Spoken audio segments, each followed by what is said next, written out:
فرزند زہرا یہ حالات برے ہیں۔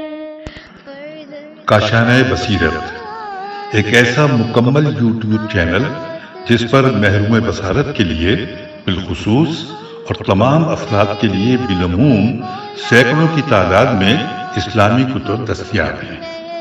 لہذا گزارش ہے کہ آپ اپنی ذمہ داری نبھاتے ہوئے کاشانہ بصیرت کو سبسکرائب کرنے کے ساتھ ساتھ بیل آئیکن کو پریس کیجیے تاکہ آپ علم کے حصول کے ساتھ ساتھ مذہب اہل بیت کی اشاعت میں بھی اہم کردار ادا کرتے رہیں۔ کاشانہ بصیرت۔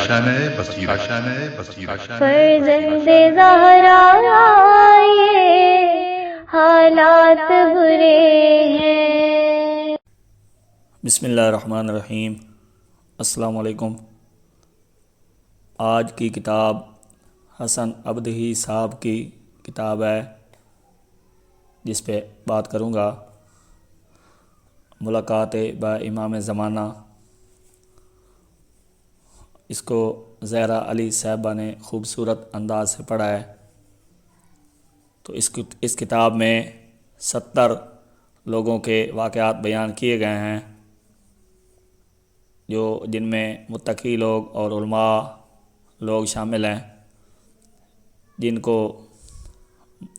شرف حاصل ہوا ہے ملاقات امام زمانہ کا بغیر کسی واسطے کے، یعنی براہ راست، جیسے آمنے سامنے یا بالمشافہ اس کو کہا جا سکتا ہے۔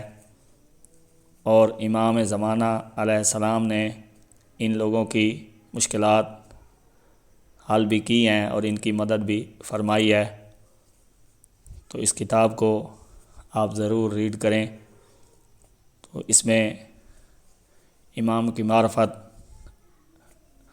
جب آپ کتاب پڑھیں گے تو معرفت میں اضافہ ہوگا، اور ہمیں پتہ چلتا ہے اس کتاب کے ذریعے کہ امام ہم سے دور نہیں، بلکہ ہمارے اعمال ایسے ہیں جن کی وجہ سے ہم امام سے دور ہیں۔ اگر ہمارے اعمال بہتر ہو جائیں اور ہم گناہوں کو ترک کر دیں تو امام کے ساتھ ملاقات بھی ہو سکتی ہے اور اپنے مسائل اور مشکلات بھی امام کے ذریعے ہم حل کروا سکتے ہیں۔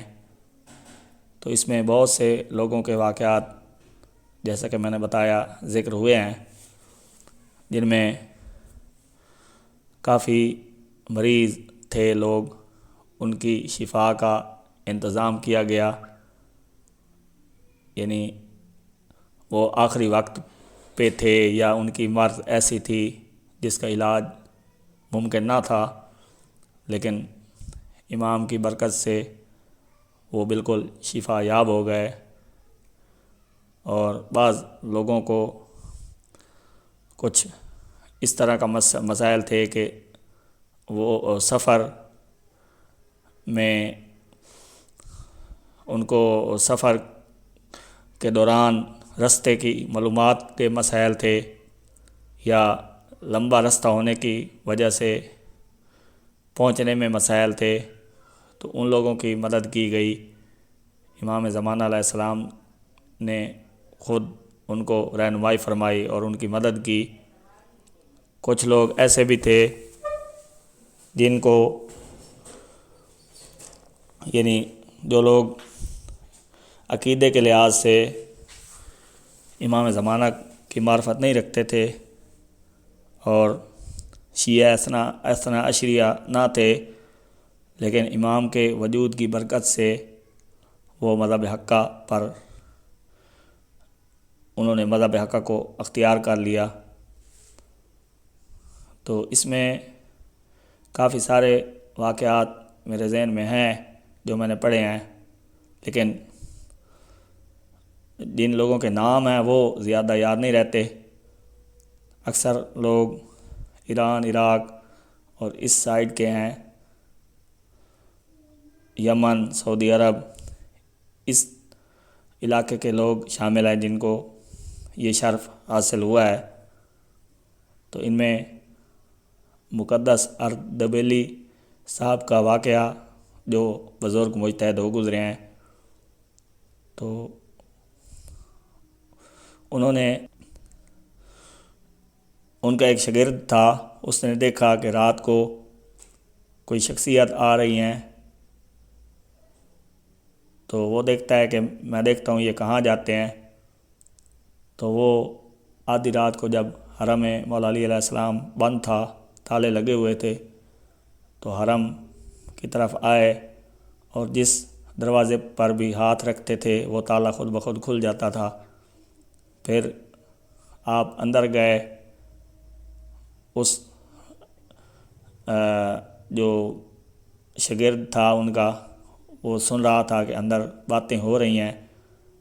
پھر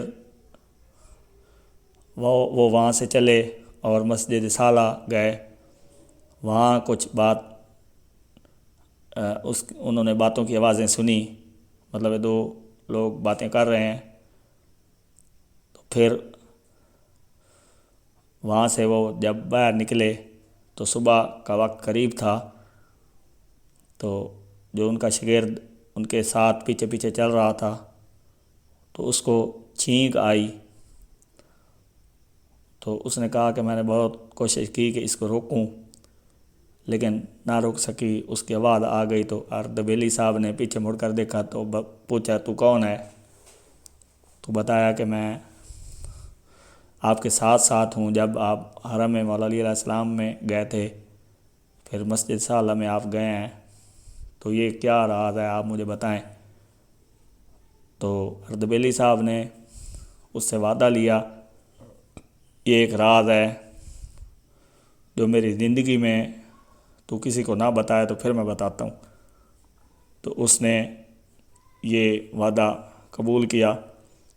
تو پھر انہوں نے بتایا کہ دینی امور میں کچھ ایسے مسائل مجھے پیش آتے ہیں جن کو میں اکیلا حل نہیں کر سکتا، مجھے ان کی سمجھ نہیں آتی، تو پھر میں حرم مولا علی علیہ السلام میں آتا ہوں تو مجھے سوالوں کے جواب مل جاتے ہیں۔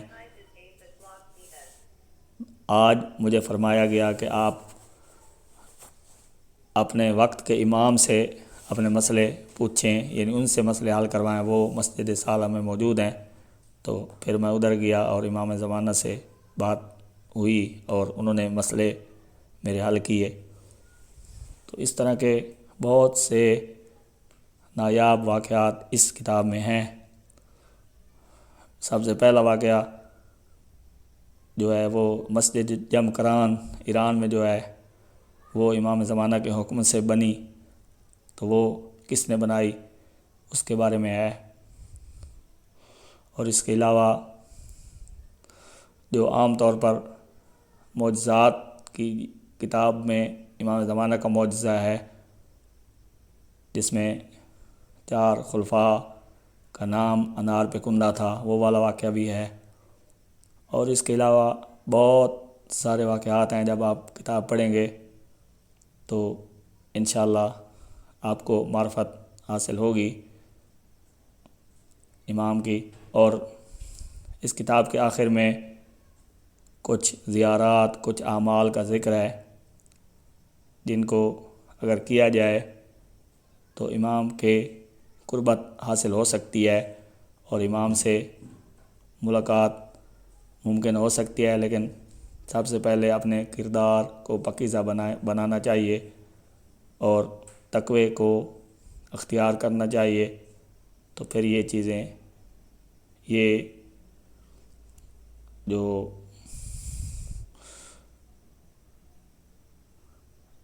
اہم ملاقاتیں ہیں یہ ہو سکتی ہیں۔ اللہ پاک ہمیں امام کے انصار میں شمار فرمائے اور امام کے صحیح معنی میں امام کی سیرت پہ چلنے کی توفیق عطا فرمائے، اور انشاءاللہ اس کی دوسری جلد بھی پڑھوں گا تو اس پہ بھی بات کروں گا۔